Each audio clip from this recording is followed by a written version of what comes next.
Bismillahirrahmanirrahim. Assalamualaikum warahmatullahi wabarakatuh. Waalaikumsalam warahmatullahi wabarakatuh. Alhamdulillahirabbil alamin wa bihi nasta'in wa ala umuri dunya waddin. Wassalatu wassalamu ala asyrofil anbiya'i wal mursalin wa ala alihi wa ashabihi ajma'in. Amma ba'du. Segala puji bagi Allah yang telah memberikan kita beribu-ribu macam nikmat, di antaranya nikmat iman, nikmat Islam dan sehat walafiat, sehingga kita bisa berkumpul pada siang hari ini. Sholawat beserta salam tak lupa kita limpah curahkan kepada Nabi Muhammad SAW yang telah membawa umatnya dari zaman kegelapan hingga zaman terang benderang pada siang hari ini. Baik, di sini kami dari Universitas Islam Bangsa mengadakan pengabdian kepada masyarakat atau yang disebut PKM, materinya itu tentang ingkar sunnah ya, hadis ya. Oke, di sini saya tidak sendiri, saya bersama rekan saya. Silakan kepada rekan saya.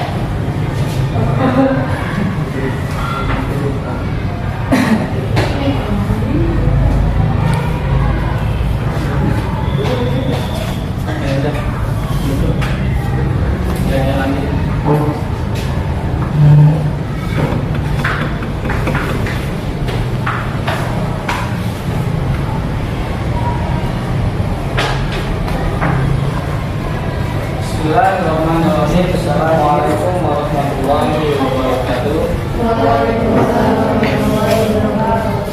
Perkenalkan, nama saya Abdul Maulana.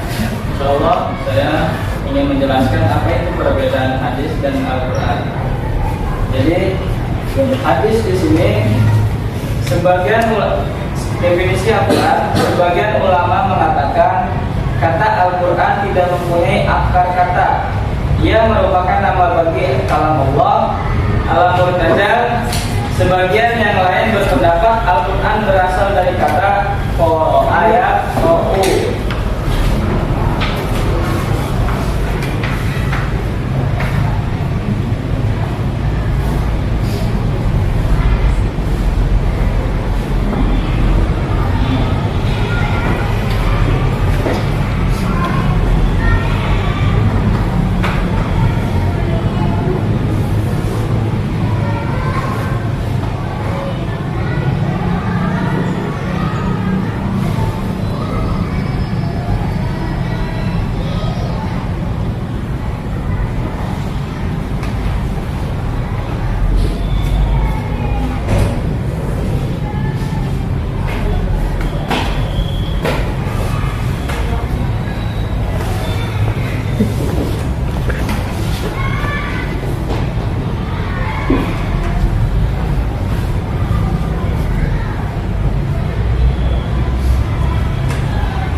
Bacaan atau yang dibaca.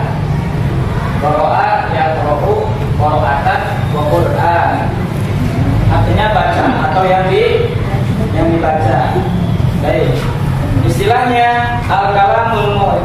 Artinya kalam Allah yang mengandung mukjizat diturunkan kepada Nabi, tertulis pada mushaf, diriwayatkan secara mutawatir dan dinilai ibadah dengan membacanya. Oke, di sini perbedaan Al-Quran dan hadis. Al-Quran adalah mukjizat Nabi Muhammad SAW. Kedua, Al-Quran dijamin pemeliharaannya oleh Allah dari campur tangan manusia. Jadi Al-Quran itu dijamin oleh Allah pemeliharaannya tidak ada kait paitnya dengan tulisan manusia. Yang ketiga, Al-Quran seluruh ayatnya diriwayatkan secara mutawatir. Tahu di sini artinya ada yang tahu artinya mutawatir apa? Hah? Apa? Berangsur-angsur. Ya. Yang ketiga, salah satu surah dalam Al-Quran yaitu Al-Fatihah wajib dibaca dalam keadaan salat. Terus, lafal dan makna Al-Quran dari Allah. Membaca Al-Quran dinilai ibadah. Terus yang hadis Nabawi atau Qudsi bukan mukjizat. Hadis terpelihara, namun pemeliharaannya tidak seperti Al-Quran. Beda ya, hadis dengan Al-Quran. Hadis diriwayatkan secara ahad dan tawatir. Tidak ada hadis yang dibaca dalam salat. Jadi hadis itu tidak ada yang dibaca dalam keadaan salat. Masa lagi baca Al-Fatihah, asal-usul hikmah itu bahwa jadi kita membaca tata salat itu harus dengan membaca Al-Quran, tidak boleh dengan hadis. Terus tidak ada hadis yang dibaca dalam salat. Hadis Qudsi maknanya dari Allah, lafalnya dari Nabi. Yang kedua, hadis Nabawi lafal dan maknanya dari Nabi berdasarkan wahyu dari Allah. Membaca hadis tidak dinilai ibadah kecuali dengan niat menuntut ilmu atau baik lainnya. Fungsi hadis terhadap Al-Quran. Di sini banyak fungsi-fungsinya. Ada bagiannya, ada bayan takrir atau takkid, ada bayan tafsir, ada bayan tasyrih, ada tafsir al-jamal, ada tafsir al-an, ada takyid al-mutlaq. Baik, di sini yang pertama yaitu bayan takrir atau takkid Al-Quran. Perintah mendirikan salat dan menunaikan zakat dalam Quran surat Al-Baqarah ayat 83. Perintah puasa dalam Al-Quran surat Al-Baqarah ayat 183. Yang ketiga, perintah haji dalam Quran surat Al-Imran ayat 93. Ayat 97. Yang hadis dari Ibnu Umar berkata Rasulullah Shallallahu Alaihi Wasallam bersabda, Islam mendirikan atas 5 perkara: kesakitan bahwa tiada Tuhan melainkan Allah, kesaksian bahwa tiada Tuhan melainkan Allah, dan Muhammad utusan Allah, menunaikan zakat dan puasa Ramadan. Hadis riwayat Bukhari. Nah, yang kedua, bayan tafsir atau hadis menafsirkan Al-Quran. Tafsir al-mujmal, hadis memperinci ayat Al-Quran yang global. Al-Qurannya perintah salat dan zakat disebutkan secara global. Hadisnya shollu kama ra'aytumuni usolli. Salatlah sebagaimana engkau melihatku salat. Jadi melihatku salat ini siapa? Nabi kita Muhammad sallallahu alaihi wasallam. Baik, hadisnya shollu kama ra'aytumuni usolli. Salatlah sebagaimana engkau melihatku salat. Itu kata siapa? Kata Nabi. Ayo coba baca coba pendek. Dina, ayo. Yang tadi, yang anu ucapkan tadi. Shollu kama ra'aytumuni usolli. Salatlah sebagaimana engkau melihatku salat. Baik. Yang kedua, tafsir al-am. Hadis mengkhususkan ayat-ayat Al-Quran yang umum. Al-Qurannya dalam Quran surat An-Nisa ayat 11 dijelaskan bahwasannya anak kandung mendapatkan warisan. Nah, hadisnya anak para nabi tidak mendapatkan warisan. Dalam hadisnya bersabda, artinya kami para nabi tidak meninggalkan warisan. Apa yang kami tinggalkan adalah sedekah. Dan juga anak yang membunuh orang tua tidak mendapatkan warisan. Pembunuh tidak dapat mewarisi harta pusaka. Jadi diartikan pembunuh tidak dapat mewarisi harta pusaka ini apabila seorang anak kandung membunuh kedua orang tuanya, jadi si anak tersebut terputus dari kata pewaris atau yang itu waris dari harta seorang ibunya. Dan tafsir yang ketiga adalah takyid al-mutlaq. Hadis membatasi ayat Al-Quran yang mutlak atau tidak terbatas. Dalam Al-Quran surat Al-Ma'idah ayat 38, hukum bagi pencuri adalah potong tangan. Pencuri laki-laki dan perempuan, maka potonglah tangan-tangan mereka.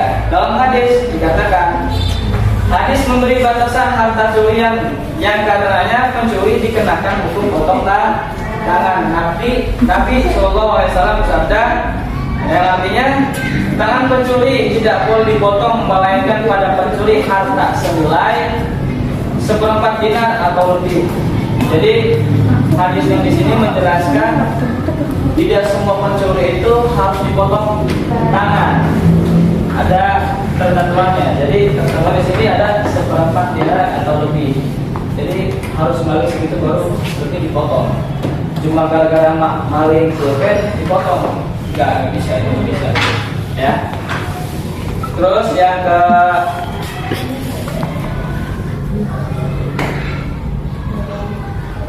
selanjutnya, bayan tasydiri, hadis menciptakan hukum syariat yang belum dijelaskan oleh Al-Quran.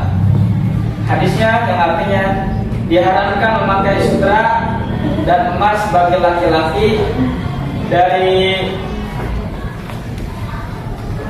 dari umatku, namun dihalalkan bagi kaum wanita mereka. Hadis riwayat Tirmidzi. Contoh lain, Rasulullah bersabda, sesungguhnya Allah dan Rasulnya melarang kalian memakan daging keledai peliharaan karena hewan itu najis. Oke. Syukron. Baik, untuk sesi selanjutnya yaitu sesi tanya jawab. Jika ada yang bertanya untuk mengangkat tangan, silakan. Perkenalkan oleh siapa? Apa itu perbedaan Al-Quran dan hadis? Akan ada terima kasih atas pertanyaannya. Baik, untuk rekan saya yang bernama Alvin, silakan untuk menjawab pertanyaannya. Baik, insyaallah berikutnya di sini saya akan menjawab pertanyaan dari saudari Sania. Jadi pertanyaan di sini, apa itu perbedaan Al-Quran dan hadis? Jadi Al-Quran itu merupakan kitab suci umat Islam yang berfungsi sebagai petunjuk bagi manusia dalam mengarahkan kehidupannya. Dan juga ada juga dalam ulama dikuatkan dalam syairnya, kalam qadim wa kalam qadim. Jadi Al-Quran itu adalah perkataan lama dalam artian itu perkataan Allah, dan juga Al-Quran itu tidak ada kata bosannya untuk disebutkan. Baik, yang kedua, hadis. Apa itu hadis? Hadis adalah perkataan Nabi, perbuatan Nabi, dan juga persetujuan dari Nabi. Jadi perkataan Nabi itu kayak qala Rasulullah SAW, dan juga perbuatan Nabi bisa diartikan di dalam hadis. Jadi ada sebuah cerita dulu ketika para sahabat ingin memakan sebuah hewan di gurun pasir, Nabi Muhammad SAW berdiam diri, dalam artian dia tidak mengatakan satu kata pun bahwasanya tidak boleh untuk dikonsumsi atau dimakan. Baik, itu saja jawaban dari saya pribadi. Kurang lebihnya mohon maaf. Assalamualaikum warahmatullahi wabarakatuh.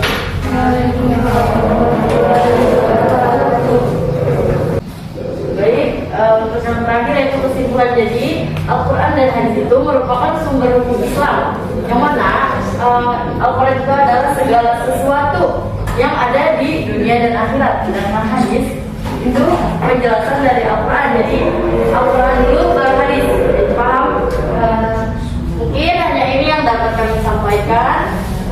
kurangnya mohon maaf. Wallahul muwaffiq ila aqwamit thoriq. Wassalamualaikum warahmatullahi wabarakatuh. Waalaikumsalam warahmatullahi wabarakatuh. Itu saja yang dapat saya sampaikan, kurang lebihnya mohon maaf. Apabila ada kata-kata yang salah dari saya, mohon maafkan. Apabila ada kata-kata yang benar, itu datang dari Allah Subhanahu wa taala. Assalamualaikum warahmatullahi wabarakatuh. Waalaikumsalam warahmatullahi wabarakatuh.